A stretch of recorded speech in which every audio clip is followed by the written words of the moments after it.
자, 달란트 비유인데요. 5달란트, 그리고 2달란트, 그리고 1달란트 받았던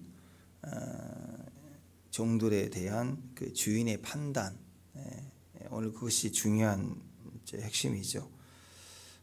받은 달란트의 양이 기준이 아니었습니다. 주인에게 있어서는 5달란트, 3달란트, 2달란트냐, 1달란트냐 그게 중요한 게 절대 아니었죠. 판단의 기준은 받은 달란트를 가지고 얼마나 열심히 일을 했느냐, 그게 기준이었습니다. 그러니까 현재 내가 얼마나 일을 잘 할 수 있느냐, 어떤 재능을 받았느냐, 그게 중요한 게 아니라 마지막 때 우리를 판단하시는 기준, 이게 천국 이야기잖아요. 하나님 나라에 대한 비유인데, 하나님 나라의 판단의 기준은 뭐냐? 현재 얼마나 많은 소유를 했느냐, 얼마나 많이 능력이 있느냐, 얼마나 많이 일을 할 수 있을 것 같으냐, 이런 게 전혀 기준이 아니라는 거죠.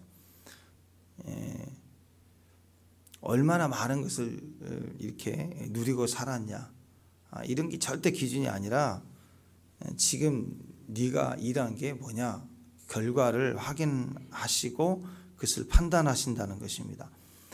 마지막 때 우리 한 개인의 마지막 종말에 주의 나라 가서 주님을 뵀을 때도 마찬가지지만 이 세상의 종말도 마찬가지입니다. 마지막 때라는 말 자체는 우리 시대가 끝나고 하나님 나라에 들어갔다, 하나님 나라의 시작이다, 그걸 의미하죠. 개인적이든 성경의 전체 인류의 역사, 모든 우주적인 역사의 종말이든, 종말은 곧 우리가 끝나고 결산이 있고 그리고 주의 나라가 시작된다, 그런 개념이죠. 그래서 그때 판단을 받게 되는데, 그때 기준이 우리가 이 땅에서 얼마만큼 우리에게 맡겨주신 일에 최선을 다했느냐, 그것이 기준이 된다는 것입니다. 어떤 분이 천국에 가서 그때 13살, 14살 정도 된 아이가 천국에 가서 주님을 보고 이제 주님을 만나는데, 내가 너에게 사명이 있어서 돌려보낸다 하면서 이 땅에 다시 돌아와서 이제 책을 써서 꽤 유명해졌던 책이 있죠. 근데 그 내용에 뭐 이런저런 이야기는 우리가 능히 이제 들었던 비슷한 얘기고, 딱 한 가지 저는 그 메시지가 정말 천국에 갔다 온 사람이 맞구나, 그런 생각을 했습니다. 내 종들에게 너는 이걸 꼭 알려라. 천국에 오게 될 때 내가 반드시 물어볼 게 있는데 그 대답을 준비하고 오라. 그래서 그 질문이 뭐냐, 너는 살아있는 동안에 얼마나 많이 사랑하고 왔느냐, 그 얘기를 물어보시겠다. 그래서 그 책을 써서 이렇게 간증도 하고 뭐 이랬던 부분이 있었던 것 같아요. 비슷하다고 생각합니다. 내 것을 가지고 얼만큼 살아왔느냐, 그것은 그 사랑으로 살아왔다, 그것은 하나님 말씀으로 살아온 것만 하나님 확인하겠다, 아마 그런 뜻이라고 생각합니다. 5달란트, 2달란트, 1달란트, 그래서 5달란트가 5달란트를 남겼고 2달란트, 2달란트를 남겼고 1달란트는 묻어뒀다, 뭐 이런 얘기인데요. 우리 그 예전에 이제 주일학교 이렇게 여름방학 하면은 성경학교 하잖아요. 그때 이제 새벽기도 나오고 막 그러면 달란트 하나씩 찍은 이제 스티커 붙여가지고 마지막 날 스티커만큼 가지고 물건을 이제 시장을 해요. 달란트 시장. 그때 보면 뭐 이제 1달란트, 2달란트 뭐 이렇게 하는데, 달란트가 상당히 이렇게 주일학교 아이들이 붙일 만큼 그렇게 작은 양이 아닙니다. 1달란트는요, 금 1달란트는 34kg거든요. 어젯밤 시세로 자기 전에 제가 딱 확인해 보니까 금 1kg가요. 금 1kg가 8,152만 2,730원, 그러니까 8천만 원이 넘어요. 금 1kg가. 그래서 34kg니까 34로 곱했더니 27억 7천만 원 좀 넘어요. 27억 7천만 원이 좀 넘어요. 거기 그러니까 27억이니까 27억 7천만 원이니까 거의 한 28억이잖아요. 거기다가 이제 세금 뺀 가격이에요. 그리고 금을 팔 때 가격이 있고 살 때 가격이 있는데 사면 더 비싸요. 그래서 대충 한 30억 잡으면 맞을 것 같아요. 우리가 피부적인 금값을 금 1달란트 그러면 30억이다 이렇게 생각하면 됩니다. 그러니까 한 달란트 받았다는 게 작은 돈이 아닌 거예요. 큰 돈을 맡긴 거고, 2달란트는 60억 맡긴 거고, 5달란트는 이제 150억 맡긴 거죠. 예. 근데 그 150억 남긴 사람이 150억을 남겨서 이제 원금 150억, 이제 장사해서 남은 150억을 바쳤더니 주인이 네가 작은 일에 충성했다. 이 작은 일이에요. 150억이 엄청난 일이죠. 근데 주님 나라에서는 150억 아무것도 아니, 껌값도 안 돼. 그러면 네가 충성했으니 내가 더 큰 것을 맡기리라. 그런 비유가 있습니다. 거울의 비유 10골도 맡기잖아요. 나중에 이런 걸 보면 이 땅에서의 상급이 친히 주의 나라에 가서 주님께만 이렇게 판결받는 것뿐만 아니라 우리에게는 천년왕국이라는 독특한 시즌이 있어요. 주님이 재림하고 어린 양 혼인잔치가 이루어지고 나서 바로 새하늘과 새 땅에 입성하는 게 아니라 이 땅에서 주님과 함께 왕노릇하는 천년 동안의 왕노릇하는 그런 시즌이 있죠. 거울을 더 맡기는 거죠. 이보다 더 큰 것을 내가 맡기리라. 작은 일에 충성했으니 더 큰 것을 맡기리라. 아마 이렇게 이해하면 150억보다 10고를 맡기고, 우리 뭐 광역시 몇 개 안 되잖아요. 10고랑 우리나라보다 더 큰 걸 맡길 텐데, 그런 기준으로 본다면 훨씬 더 큰 것을 우리에게 왕노릇하도록 맡기신다, 이렇게 생각해 볼 수 있을 것 같아요. 자, 그런데 여기서 우리가 중요하게 생각해야 될 것은요, 예수님께서 우리에게 가장 가까이 인식할 수 있는 그 도구를 돈을 사용했어요. 물질을 사용해서 돈의 가치를 가지고 말씀하고 있지만, 어떤 분들은 이제 달란트, 그게 탤런트란 단어잖아요. 그래서 탤런트, 은사, 재능이 많다. 그래서 어떤 사람은 막 팔방미인이야, 막 모든 것을 잘해. 그런 사람은 은사가 많다, 참 재능이 많다, 이렇게 얘기를 할 수도 있겠죠. 그래서 이렇게 보는 사람도 있는데, 돈이나 이런 재능 이렇게 보는 것보다는 제일 바른 해석은 천국입니다. 천국, 복음이에요. 복음을 맡긴 거예요. 복음을.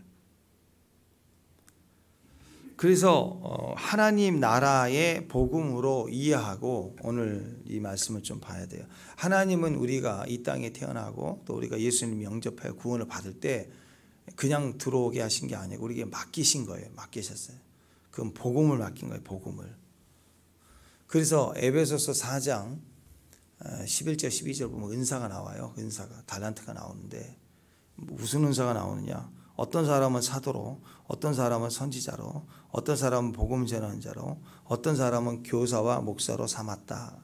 이렇게 5가지 직임, 은사의 직임을 우리에게 말씀하고 있습니다. 이건 왜 그러느냐? 12절에 이는 성도를 온전하게 하며 봉사의 일을 하게 하며 그리스도의 몸을 세우려 하심이라 그랬습니다.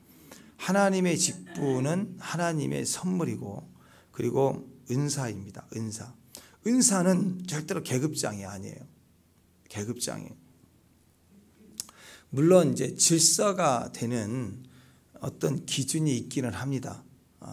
이 사람 몸으로 따지면 머리도 있고 심장도 있고 팔도 있고 다리가 있지만, 그래도 머리가 중요하잖아요. 또 척추가 중요하고 팔도 중요하고 다 중요하지만 그래도 기준이 우선수가 있잖아요. 그러나 더 중요한 건 아니에요, 여러분.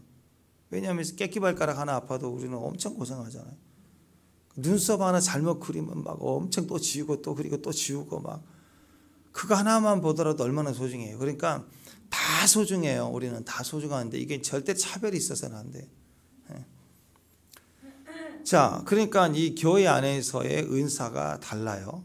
우리가 성령의 은사도 있지만 똑같은 거예요. 성령 은사 뭐가 더 중요해요? 다 중요해요. 다 중요해요. 또 하나님의 역사도 다 소중합니다. 정말 귀한 거예요. 그 마태복음 마지막에 그 복음 증거를 위해서 주님 은사가 줄 때도 하늘과 땅의 권세를 줬다고 가서 제사 삼으라 하면서 또 우리에게 지상 명령을 하실 때도 우리에게 많은 주의 역사가 약속되어 있잖아요. 그죠? 저는 그때 그 은사들을 보면서 그런 얘기, 너희가 내 이름으로 귀신을 쫓으며 새 방언을 말하며, 그때 쭉 보면서 무슨 독을 마실지라도 해를 받지 않냐고 그럴 때 이게 좀 그런 뱀을 집으며 이것도 조금 그렇지만 이해되는 거. 아, 선교지 가다 보면 뱀이 나타나면 독사가 물면 그냥 죽을 수 있는데 닭 죽을 수도 있고, 그래 물어도 안 죽구나. 뭐 이 정도 되나? 뭐 이 정도 약간 생각은 해봤어요. 독사 뭐 굴 지날 수도 있을 거고, 사자굴 뭐 다니엘이 지나갔으니까 그럴 수도 있겠다 생각했는데, 무슨 독을 마실지라도 해를 받지 않고, 뭐 이건 그래도 좀 은사와 역사 중에 좀 그래도 좀 낮은 거라고 생각을 했어요. 근데 지금 와서 보니까요, 이 코로나 시대 겪고 나니까 먹는 거 입는 거 뭐 이렇게 너무너무 중요한 시대예요. 물 먹을 거리가 없고, 이제 또 방사능까지 또 타준 다음에 이렇게 전 세계로 이렇게, 그럼 먹을 생선이 없을 때 그냥 대부분 아마 이렇게 돌아서 수입하면 대부분 뷔페집 뭐 이런 데를 많이 가지 않겠어요? 싸게 막 해주고. 그런데 대부분 그 원산지 세탁하면 결국 들어가는 그 팔리는 게 다 너무 싸면 의심하니까 대량으로 들어가는 소비하는 곳에 가지 않겠어요? 대부분. 그러니까 앞으로 우리가 뭘 먹을지 모르는 시대가 지금 와요. 이렇게 한 바퀴 돌려서 오면 다 방사능 들어가 있는 거 다, 뭐 미세 플라스틱 뭐 다 지금 그렇잖아요. 그런 시대가 됐어요. 아, 그러니까 갈수록 야 진짜 기도하고 먹어야 돼. 식사 기도가 얼마나 중요한 시대가 됐는지 몰라요. 그러니까 옛날 시대에 있어서 막 병이 낫고 막 이런 큰 은사, 이건 큰 은사 같고, 귀신이 쫓겨나가면 대단한 은사 같고, 근데 이게 무슨 독을 마실지라도 해를 받지 않고 그런 거, 그게 아니더라고. 지금 보니까 모든 은사가 다 귀하고요, 너무 정말 다 소중한 겁니다. 차별할 수 있는 그런 게 아니에요. 사람으로 판단받을 수 있는 은사와 능력이 아니라 무엇이든 다 소중해요. 특히 교회 안에서도 사도의 직임, 선지자의 직임, 물론 기준이 되기도 합니다. 에베소서 2장 20절에 보면 너희는 사도와 선지자의 터 위에 세움을 입은 자다. 그래서 사도와 선지자라고 하는 우선된 직임이 있어요. 그러나 그것은 차별이 아니고요, 우선순위예요. 우선순위. 그러니까 남편과 아내 차별이 아니잖아요. 둘 다 이쁘고 소중하고 귀한 사람들 아니에요. 그 안에 가정의 비밀이 있고 그렇잖아요. 그렇지만 남편을 우선순위로 뒀다고요. 또 이방인과 유대인 다 소중하고 하나님의 아들들이에요. 구원으로 거듭난 생명입니다. 그러나 아직도 이스라엘 유대인을 하나님이 긍휼히 여기시고, 그리고 먼저 마치 집안의 맏아들 같아요. 그들을 향해서 우리에게 은혜를 베풀고 있는 거예요. 이것처럼 관계로 봐야 되고 질서로 봐야 돼요. 그러니까 사도, 선지자, 복음 전환자, 교사, 목사, 이게 전부 다 관계로 보고 질서로 볼 때 우선순위 개념이지 계급장애나 차별이 절대 아니라는 거예요. 그러니까 교회 안에 모든 성도가 다 귀해요. 그래서 사도, 선지자, 복음 전하는 자, 목사, 교사, 이 오중직임은 뭐냐?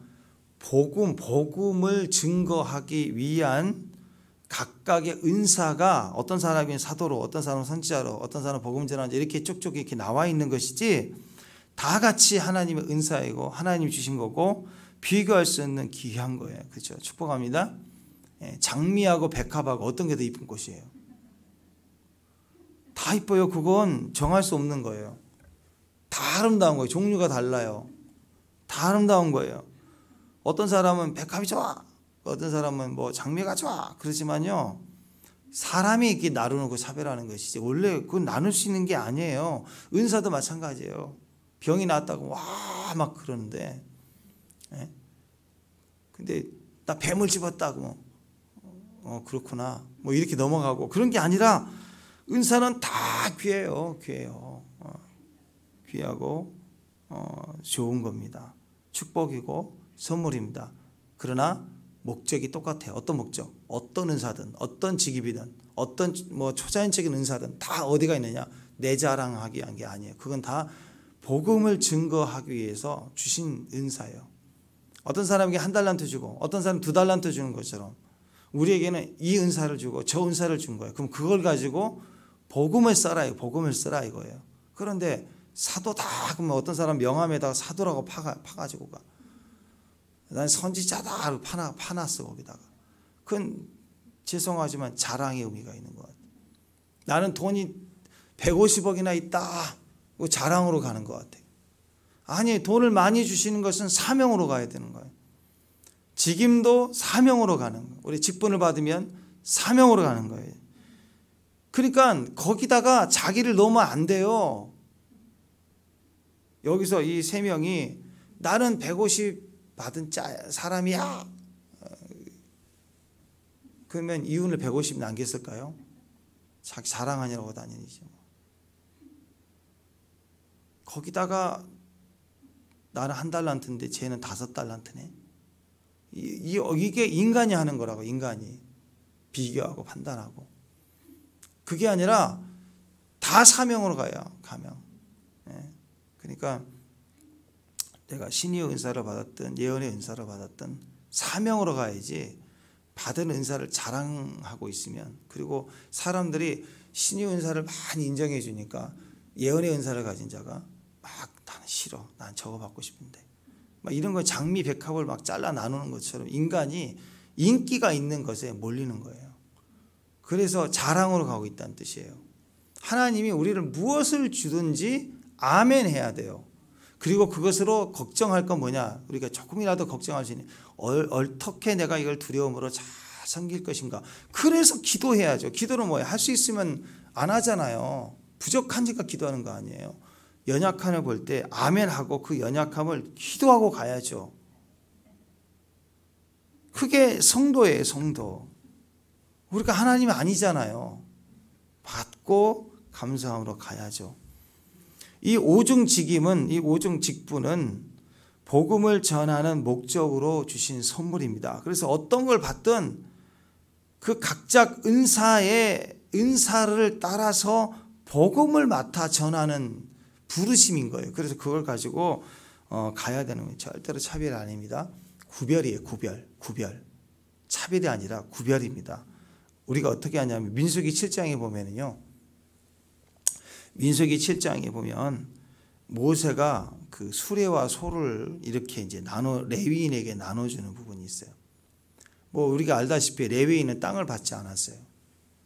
근데 레위인은 성직을 감당하느라고 성막에 가장 가까이서 하나님을 섬기는 일을 했기 때문에 기업을 하나님으로 삼았다.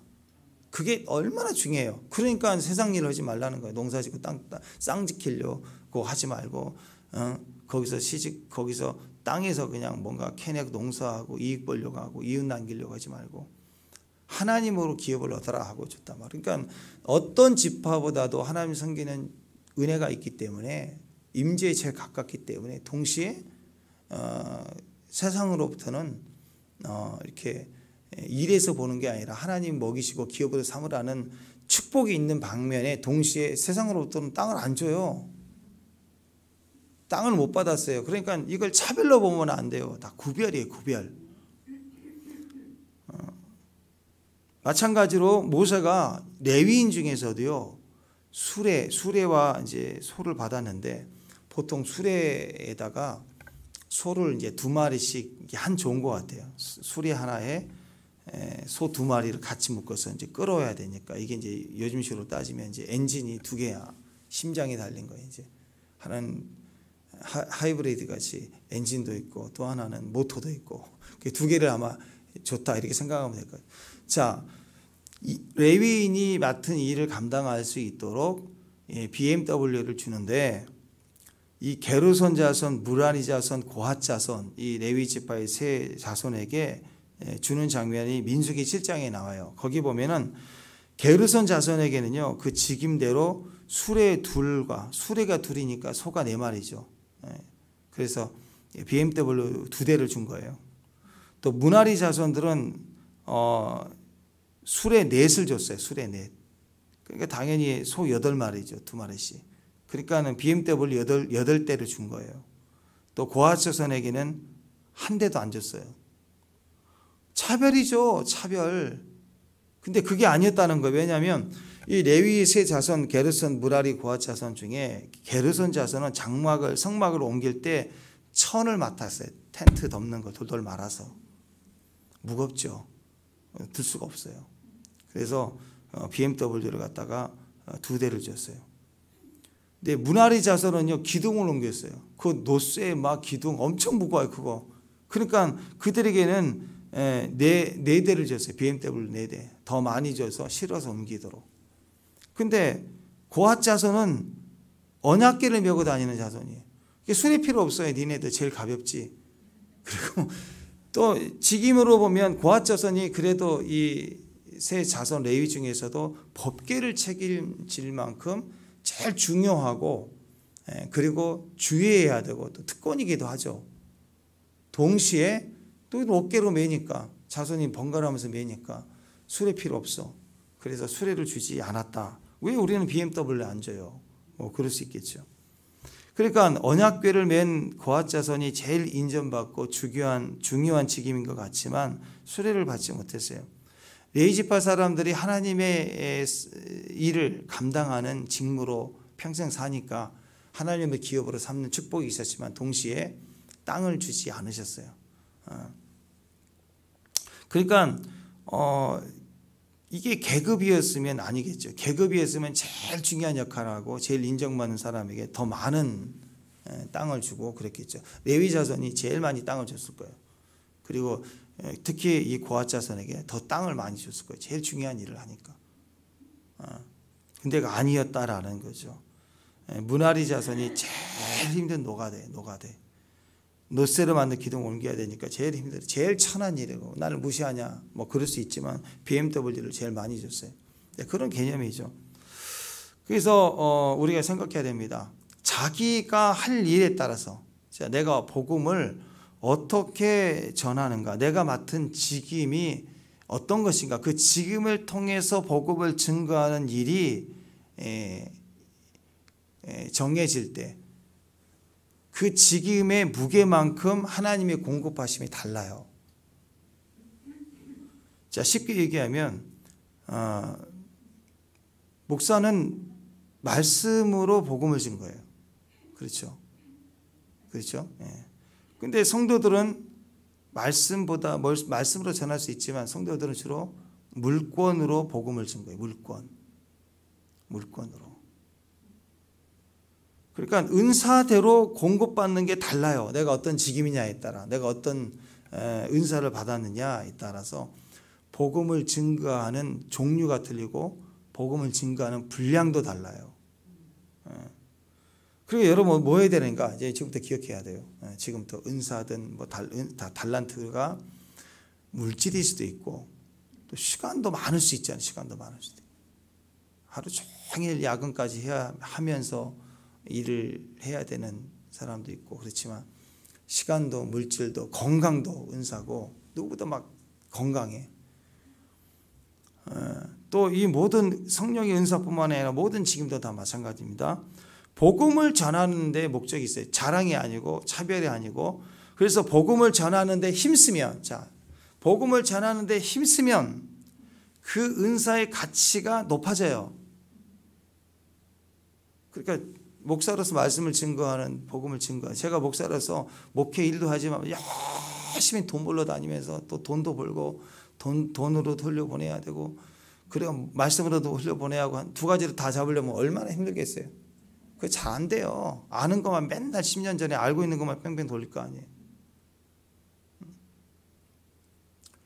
그래서 여러분 우리는 자기 각자의 그 은사의 질이 높아지고 커지기 위해서는요, 자기의 은사에 가진 현재 분량이 적어 보여도 그걸 가지고 이 5달란트 2달란트 받은 사람 적은 일에 충성했다고 더 큰 걸 맡기잖아요. 그러니까 현재 작은 분량의 은사일지라도 목적이 복음인 것을 알고 복음을 쓰기 시작, 복음을 전하기 시작하면 그 은사의 분량이 커지고 강해지고 많아지는 거예요. 나중에 150억이 돼야 150억을 받아야 그때 쓰임 물질로 통로가 되고 쓰임 받는 게 아니고 지금 단돈 10,000원이라도 구별해서 드릴 수 있고 또 헌신하고 그렇게 사용할 줄 알아야 가치가 커져서 복음 증거를 위해서 쓰기 시작해야 복음 증거를 위해서 분량이 많아지는 거예요. 그 은사가 확실해지는 거예요. 아, 나는 이 은사가 내게 또 증가되는, 이건 나에게 주신 은사구나, 이게 확인이 되는 거예요. 그래서 복음 증거해야 돼요. 복음을 위해서 쓰기 시작해요. 시간도 쓰고 물질도 쓰고 인맥도 쓰고 영적 은사들도 다 그게 다 내 자랑으로 가면 안 되고 복음 증거 사명으로 쓰기 시작하면 이상하게 풍성해진다고요. 풍성해진다고. 그것을 하나님이 풍성해지도록 공급해 주신다는 거예요. 쓰십시오. 더 풍성해집니다. 아멘. 복음을 위해서 사용하기 시작해야 자기 은사를 정확히 알 수 있어요. 그래야 하나님이 내게 주신 것도 더 증가되기 시작합니다. 자, 모든 은사는요, 오늘 말씀에 그 중요한 메시지 하나가 이거예요. 모든 은사, 모든 직임에는 반드시 결산할 때가 와요. 결산할 때가. 19절 한번 보세요. 19절 시작.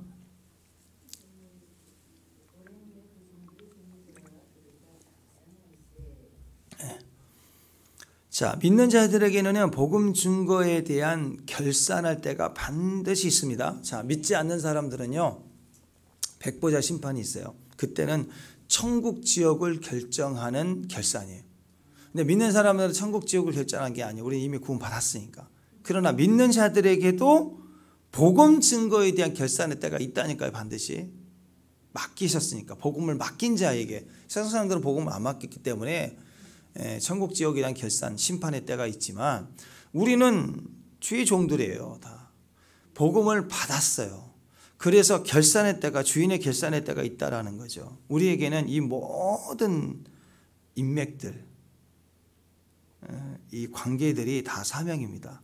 자, 관계로 볼 때 제일 먼저 가족, 그리고 가족으로 시작해서 친구들, 또 이웃들, 직장 동료들 다 사명이에요. 여러분 다 전도해야 될 사명이에요. 아직 믿지 않은 우리 가족 중에 누구 전도해야 될 사명입니다. 나 혼자만 믿고 있고 복음에 대해서 입 딱 담고 있다. 오늘 이 한 달란트 사람이 땅에 묻는 거와 똑같아. 복음을 줬는데 말해야 되는데 땅에다 묻어놨어요. 그리고 주인의 때까지, 결산의 때까지 견디고 있는 거예요. 한 번도 내 관계 속에 복음을 증거하지 못하고 묻어놓고 있어요. 그러면 주님의 이 악하고 게으른 놈아, 복음으로 내가 구원을 받았다고 하는 것은 한 달란트 받은 거예요. 근데 그 복음을 전해야 돼요. 전해야 돼. 2달란트든 5달란트든 전해야 돼요. 절대로 맡겨주신 복음을 땅에 묻으면 안 된다. 그 말은 복음을 말해야 되는데 입 다물고 살아. 내가 그냥 교회만 다닌 줄만 알아. 집안에서도 다. 그게 아니라 전해야 돼요. 때를 어떤지 얻지 못하든. 한번 여러 번 우리 구원론 할 때도 그랬지만 한번 생각해 보세요. 친구도 내가 교회 다닌 줄 알아. 근데 서로 불편하니까 얘기를 안 했어. 근데 천국이 진짜 있죠. 아멘. 그리고 지옥이 있죠. 아멘. 그런데 우리가 그 친구로 생각해 봐요. 나는 그 친구 교회 다닌 줄 알고 나는 안 믿었어. 그 친구도 나를 또 인간적 친구의 관계 깨질까 봐 전하지를 안 해. 나한테. 그냥 교회 다닌 줄 알아. 그랬구나. 한 번도 교회 가자는 얘기를 안 했어. 근데 내가 죽었어요. 죽었는데 진짜 지옥이 있고 내가 지옥을 가게 생겼다 그러면 누구 원망할 것 같아? 그놈 나쁜 놈이라고. 진짜 있으면서 나한테 한 번도 예수 믿으라고 한 적이 없다. 그러면 진짜 나쁜 놈이네 라고 생각을 할 거예요. 가족이면요 원망하지 않겠어요? 증거해야 되는 거예요. 불편해도 좋으니까. 그 인간적 불편함이 아니라 땅에 묻어두면 안 되고, 잘못된 생각하니까 오늘 주인을 원망하니까 땅에다 묻어놨잖아요. 그러니까 잘못된 생각을 하니까 전하지 않는 거예요. 복음은 증거해야 돼요. 끊임없이 증거해야 돼요. 듣고 안 듣고 순종하고 불순종은 그 다음 문제고, 일단 증거해야 되는 거예요. 전해야 되는 거예요. 24절, 25절, 26절 보세요. 이 보면은 24절, 25절 보면은 그냥 혼자 부정적이에요. 혼자 부정적. 심지 않는데도 거둔다. 막 혼자 막 오해하고 해치지 않는 데서 모은다. 뭐 불황당, 뭐 그런 생각, 땀 흘리지 않고 얻는 자 아니냐. 막 주인을 막 불황당이라고 지금 얘기를 하는 거예요.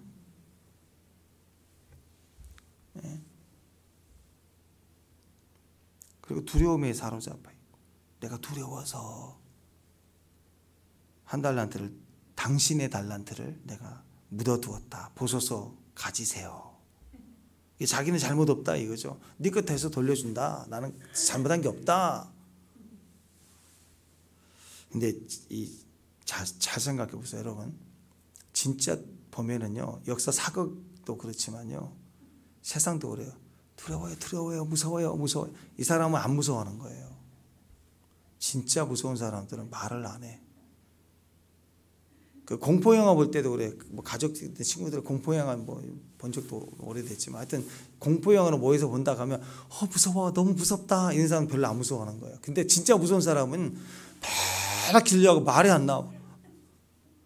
그냥 놀래기만 하지. 그럼 뭐 무섭다 말도 못해. 너 손만 잡으면 놀래가지고 막 난리나. 근데 보면 진짜 무섭다. 저번보다 더 무섭다. 무섭다. 이 사람은 안 무서운 거예요. 보니까 두려워한다.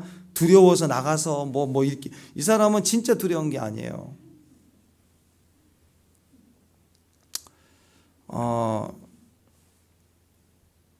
우리에게 주신 이 모든 이 관계는 다 기회로 봐야 돼요. 우리에게 주어지는 은사는 다 기회로 봐야 돼요. 지금 내가 어떤 형편인가, 내가 얼마나 잘할 수 있느냐, 또는 나는 이 정도 해온 사람인데 이 정도는 맡겨야 되지 않겠느냐, 이게 다 자기 생각이고 판단이고 오해예요. 하나님과 전혀 상관없는 거예요. 그것 때문에 은사도 이건 좋고 저건 별로 안 좋은데, 그리고 얼만큼은 줘야 돼 내가 할 수 있는데 하달란트니 뭐 이렇게 비교하고 오해하고, 그리고 두렵다라고 얘기하고, 그리고 겉으로 얘기하기는 저는 능력이 무능해서 망칠까 봐 안 했어요. 이게 전부 하나님과 상관없는 거예요. 모든 은사는 축복이고 선물이고 기회라고. 기회. 문제는 기회를 내가 저버리는 거예요. 이게 얼마나 악하냐. 돈을 줬으면 그 돈을 잘 사용해서 열매를 맺는 기회로 삼아야 돼. 만약에 돈이 없다면 조지물로 되는 거예요. 돈을 주시면 오늘 여기 쓰임받은 5달란트 사람 될 수 있고, 돈을 안 줘. 없어도 너무 없고 부양할 가족이 넘어선 3,000명이 고아를 먹여야 되는 짐을 졌다. 그러면 조지물로 되는 거예요. 돈이 없으니까 조지물로 됐죠. 온 믿음 쏟아내니까 조지물로 되는 거예요. 강이 갈라졌으면 막 빨리 들어가서 통과해서 가나안 들어가는 기회 삼고 강에 정복해야죠. 강이 갈라지지 않았다. 그러면 강이 갈라질 기회로 삼아야죠. 막혀서 죽는다 그러지 말고 강이 갈라진다고. 양식이 많으면 빨리 먹고 주의 일을 힘쓰자. 양식이 없으면 하나님이 만나를 주실 거야. 만나를 주실 기회예요. 만나가 언제 생겼어요? 광야에 들어가서 농사하고 용사할 수도 없고 양식이 없을 때 만나 떨어졌고, 가나안에 도착했을 때 농사할 수 있을 때는 만나가 끊겼어요. 그러니까 양식이 있을 때는 먹고 힘내고 주의 일, 양식이 없으면 만나를 주실 기회로 생각하고 주의 일에 힘쓰라는 거예요. 주의 일에 힘쓰면 만나 주시는 거예요. 그래서 원망하고 불평하고 복음에 대해서는 그럴 게 없습니다. 모든 것을 다 아멘할 수 있어야 돼. 축복합니다. 아멘. 어떤 직분이든 어떤 상황이든 물질이든 건강이든 다 기회로 삼아야 돼. 자, 죽을 병에 걸렸어요. 오늘 내일 죽을 수도 있어요. 의사는 가망이 없대요. 그런데 살아났어요. 그럼 뭐예요? 기회가 생긴 거예요. 복음 증거하기 위한 기회. 다 기회예요, 기회. 제일 중요한 거 26절, 27절, 26절, 27절 있습니다. 시작.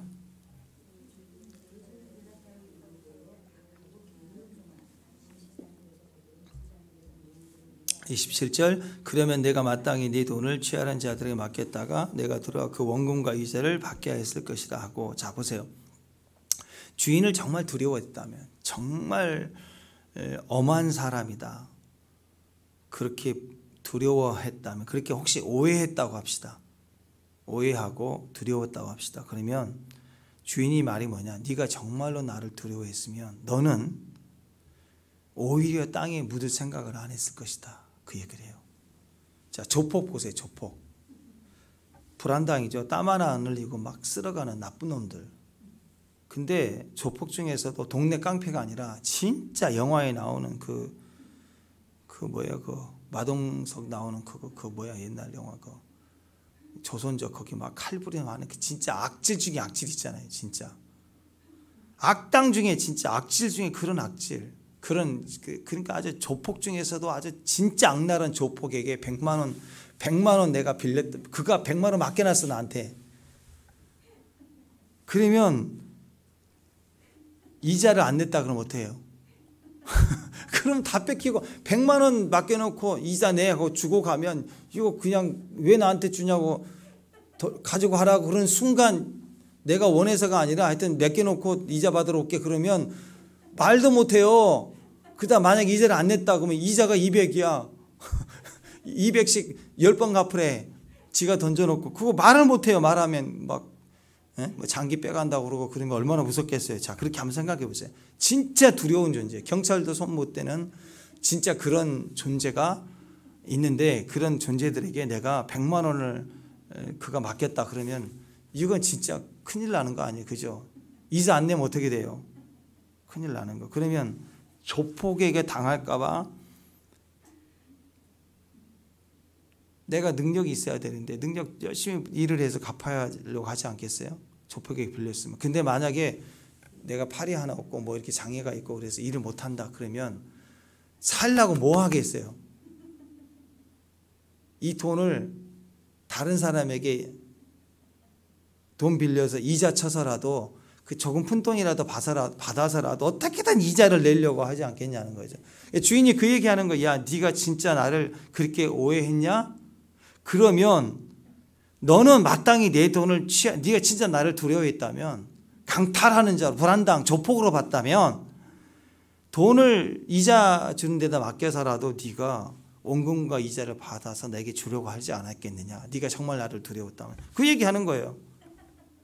그러니까 이 약하고 게으른 쪽은요 말로는 주인을 두렵습니다. 무섭습니다. 막 그리고 그렇게 했지만 그 속으로는 진짜로는 우습게 여기고 멸시하고 무시한 거죠.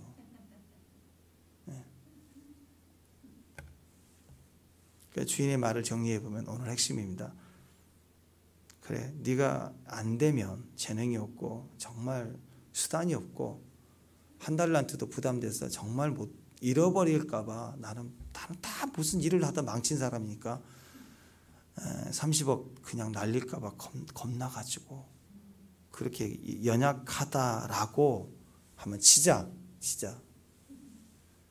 그러면 네가 안 되면 너는 맡기기라도 했어야지. 자, 복음 전해야 됩니다. 아멘? 입 다물고 있으면 안 돼요. 그런데 복음 증거하려고 하니까 너무 약해. 복음을 증거하려면 2달란트짜리나 뭐 이렇게 5달란트 옆에 친구처럼 내가 좀 집안이 좀 되고 배운 게 좀 있고 남들 보기에 그래도 조금 좀 이렇게 좀 본이 될 만한 삶을 좀 살아야 내가 증거할 수 있을 텐데 복음을 증거하려고 했더니 주변 다 나보다 잘 살고 똑똑한데 나는 배운 게 없고 못난이고 아무것도 없고 엎친데 겹친데 몸에 병까지 있는데 예수 믿으세요. 그래야 복 받습니다. 이거 전하려니 상황이 안 될 것 같은 거예요. 너무 내가 열악하니까. 그래도 전해야죠. 아멘?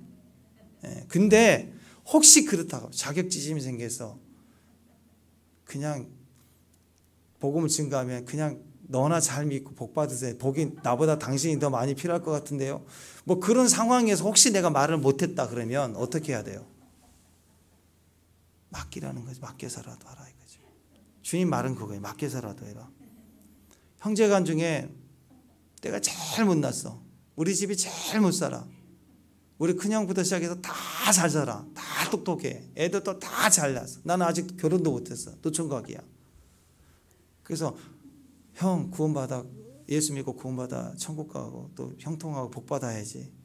전도를 하려고 했더니 형이 너나 잘 믿고 복 받아야지. 그런 상황이라 한번 생각을 해보세요. 그래서 형한테 복음 증거하기 너무 어려운 거예요. 인간적으로 어려운 거예요. 그러면 어떻게 해야 되느냐. 아니면 또 우리 둘째 동생은 너무 세. 그냥 복음만 얘기하면 술 먹고 와서 난리를 치는. 내가 안 될 것 같아. 또 셋째는 또 너무 똑똑해. 너무 과학자야. 그래서 복음이 내가 논리적으로 설명이 좀 안 될 것 같아. 자, 이런 여러 여건들이 있어서 내가 직접 하기가 어렵다. 그래도 해야 됩니다. 왜냐하면 나를 전하는 게 아니라 말씀을 전하는 거니까. 근데 정말 어렵다. 정말 두려웠다. 자격지심이 있어서 정말 못하겠다. 그러면 뭐라고 주님이 얘기하냐면 네가 안 되면 맡기기라도 했어야지. 그 말은 뭐예요? 네가 직접 선교사로 나갈 수 없으면 보내는 선교사라도 해야지. 요즘 뭐 있어요? 전파 선교사 그런 것도 있잖아요. 후원도 하고 보내는 선교사. 또 무슨 이슬 편지 보내기. 직접 말하기 뭐하면 이슬 편지 써서 보내주는 거라도. 이게 뭐예요? 맡기는 거예요. 내가 복음을 증거하지 못할 것 같으면 더 이 부분에 대해서 전문가이면서 복음을 잘 전할 수 있는 친구에게 부탁을 하든지, 혼자 교회 가자 하기 어려우면 친구 여럿을 더 동원해서 우리 그 친구 구원받게 하자, 교회 가자. 그래서 친구 동행해서 같이 부탁이라도 하고, 하다못해 형제들에게 중보기도 부탁이라도 했어야 되지. 이거예요. 이거. 그냥 입만 다물고 있었구나. 잘못됐다는 거죠. 내가 어렵고 두렵고 약하고 그래서 못하겠다면 맡기기라도 하라. 한 달란트 받은 사람의 기질은요, 자기 본성이 드러나서 그런 거예요. 기회가 온 거잖아요. 그런데 그 기회를 왜 땅에 묻어놓고 있냐고요.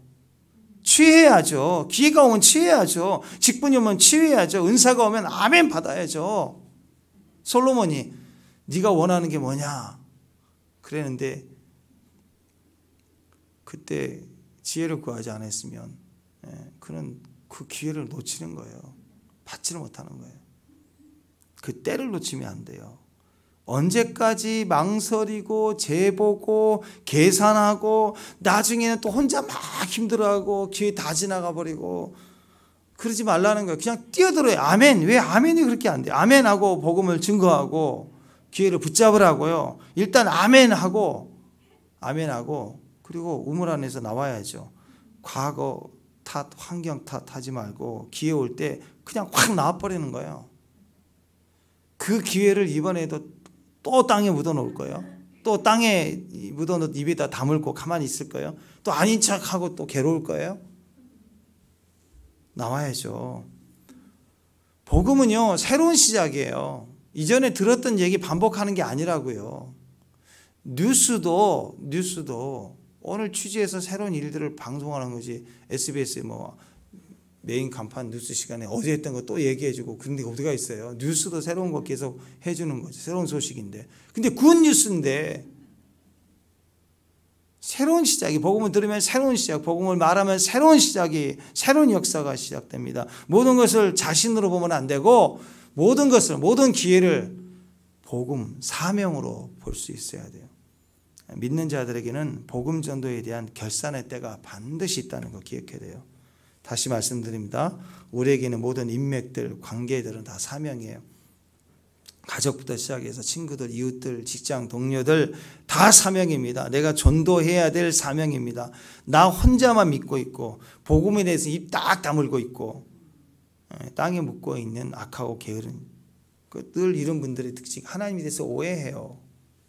하나님 제게 많은 걸 맡겨줬고 난 덜 맡겨줬고 이런 식으로 비교하고 판단하고 오해하고 불의하다고 얘기하고.